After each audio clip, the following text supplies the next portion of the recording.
Good afternoon, fourth grade.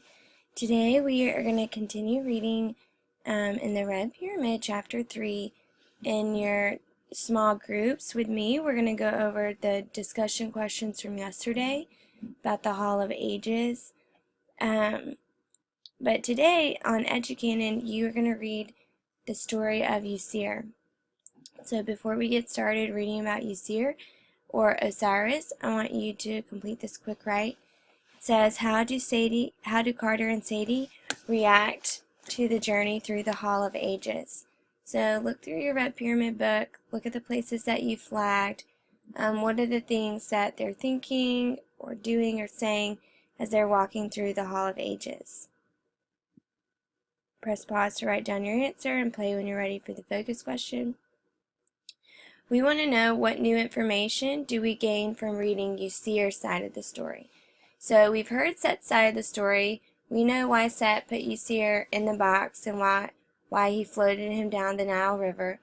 We've heard Aset's side of the story, how she was grieving and she followed the birds to Qubna, where she found out that Ysir was dead, and then she brought him back to Egypt, and Set, tore his body into 14 pieces, and she had to put him back together.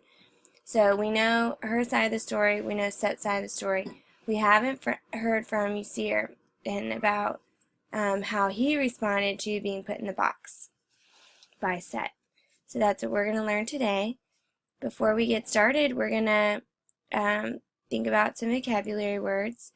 The first one is preordained, and that's when you decide what's going to happen beforehand. So that's this person trying to decide what he's going to do next. The next one is homage. That's when you show respect publicly. This person is paying homage to someone who died. And then the last one is eternal. That means existing or lasting forever. As we're reading our story about Ysir, we are going to practice our CSPS strategy. And then you'll have a paragraph, and for homework, you'll have questions. So make sure you're paying attention and marking up your text when I ask you to. We're going to get started reading Ysir, God of the Afterlife. And first, we're thinking about how we would describe Ysir. Who is he and what is he like? Ysir's head spun. How had he arrived here? But the love of his life was kissing him, and right now, that's all that mattered. The couple plucked clusters from the tops of papyrus and made a feathery bed to share. Woman of lotus, man of papyrus, union of Upper and Lower Egypt, rare and tender night. It was a moment of perfect happiness. They knew within Aset's womb a son grew. In a moment of utter sadness, they knew this was their last night as wife and husband. Once death comes, even to a god, life on earth is past. Ysir woke at dawn, green as papyrus, kissing his sleep sister wife goodbye, and walked into the water, still uncomprehending, aware only that this was preordained. He must leave this land, his wife, this life. Okay, we'll stop right there. We know from these first couple of paragraphs that Ysir spent his last night with his wife, and now he realizes that he must leave her and die. Silently write that down for 1A. Ysir spent his last night with his wife, and now he realizes he must leave her and die. And you can choose a quote from this paragraph right here. Sometimes. Nope. Okay. Great.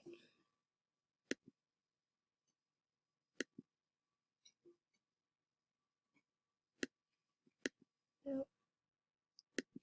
Never mind.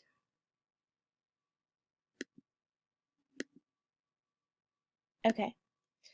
And now we're looking for the setting. So at first he was with, let's keep up, in this section he was with Aset on earth. Okay, but let's keep reading. We're going to add to the setting. There are several. So at first Uzziah is with Aset on earth, and then put a semicolon, and then we're going to keep reading and think of where else does he go. At the bottom of the first page, when had the Nile become so wide? Then he tasted the salt of sorrow, his wife's tears. In a vision of memory that wasn't his, Uzziah saw Aset wandering, her raw feet, hoarse throat, and ragged heart. He raged at such sadness, he could do nothing to salve past wounds. But he would honor the enduring grief. Yes, he would make the river flood yearly. When the waters retreated, they would leave behind silt to enrich the land, so plants would find purchase. The land would resurrect to match Uzziah's resurrection. Sheep would graze, ba, ba, bleating praise to Uzziah's spirit. Uzziah laughed sadly. A good would come of his death, an abundant harvest each year, a fitting homage to the tragedy of Aset and Uzziah. Okay, so let's back up. So when we're thinking about our setting, he's also in the Nile River. So he's with Aset, and then he goes into the Nile River, and he's saying in this paragraph, he knows this is where he's going to die, but he also realizes how sad Aset is going to be that he's dead. And so because she's so sad, he's going to give her something to remember him by, and he's going to make the Nile flood every year so that it would make the plants grow really strong. And it would be good for the people of Egypt. Okay? And then we're going to keep going for this next paragraph, and we're looking for the problem. It says, Uzziah swam with the Nile fish, and it felt natural. And so we already have that in our setting, but you can use that quote to write down for 2b when it talks about how he swam with the Nile fish, and it felt natural. As though water was home. The sheet that covered him was skin, not scales, but it was green and hope-studded. The world rolled with the current, the flow, the bobbing, the floating. In a blink, all changed. More dark memories. But these threatened his sanity, for these were his alone. Okay, so make sure you have everything in box 1 and 2 filled out. Press pause if you need to go back and find quotes. And now at the bottom of this second page, we have italicized quotes or italicized writing. And if we read above, this is a memory that Uzziah has. So he's in the Nile River. He's on his way to the Duat, where he's going to spend his afterlife. And while he's on his way there, he has this memory.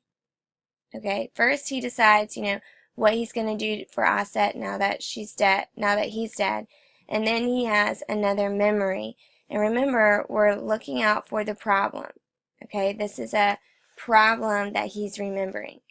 He was alive in that beautiful carved box in black that held only the clean smell of cedar. So you should be thinking back in your memory about when Uzziah was put into a box. Who put him into a box?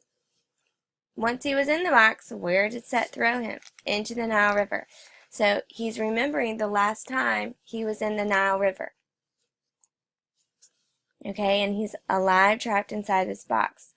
As he pushed and shouted and struggled against the lid, that mild smile was overpowered by the acid odor of his sour breath, the stench of mortal fear. There was little air in his tomb. His mouth and then skin and then insides dried. He was cold, lifeless, a miserable wretch, for he had no funeral, no tomb for his wife to honor, eternally alone. Then everything changed. He was dead still, sealed in his coffin still. Yet he knew Aset was close. She carried him home. She would right this most grievous wrong. But then Set came and shredded him. Yusir's parts would have throbbed if they could. Never whole, never alone. So when we're thinking about the problem, Yusir is remembering when Set trapped him in the box and threw him in the Nile River. And he ended up dying in the box.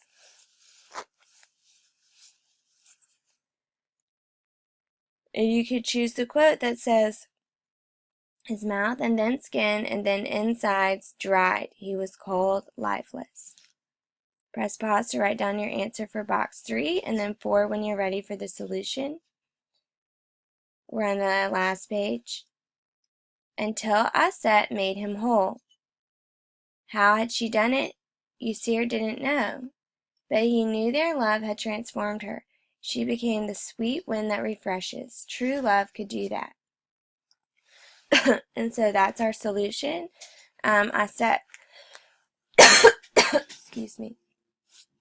Aset made Yusir whole after Set ripped him apart, but Yusir does not know how she did it. Press pause to write down your answer and play when you're ready for 4B.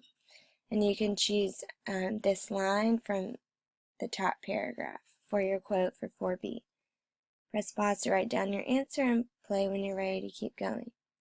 I'm going to read the rest because you'll need it for your homework.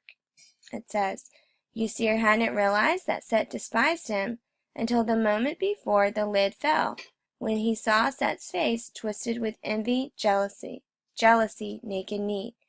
Could Set have discovered Yusir's interlude with his wife Nebet-Het? It was a simple mistake. The sisters looked alike.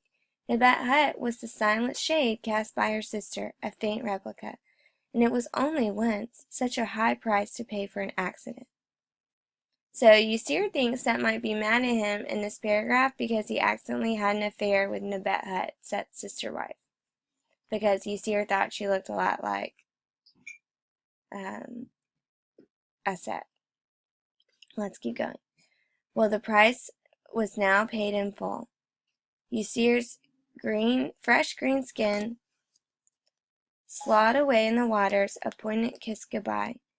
He grew black-skinned, dark as what lie beneath the earth. He swam to the underworld Duat, where his nephew Inpu oversaw the dead. But Inpu yielded his supremacy there to Yusir, a gesture of loyalty and love that touched Yusir's heart. Yusir vowed to rule with mercy, for no one knew better than Yusir how awful would be a world without mercy. Alright, and now you can go ahead and write your paragraph. What new information did we gain from reading Yusir's side of the story? And you can talk about how, why Yusir thinks Set is mad at him from this paragraph. You can talk about how, now in this italicized part, we know what was going through Yusir's mind when he was in the box.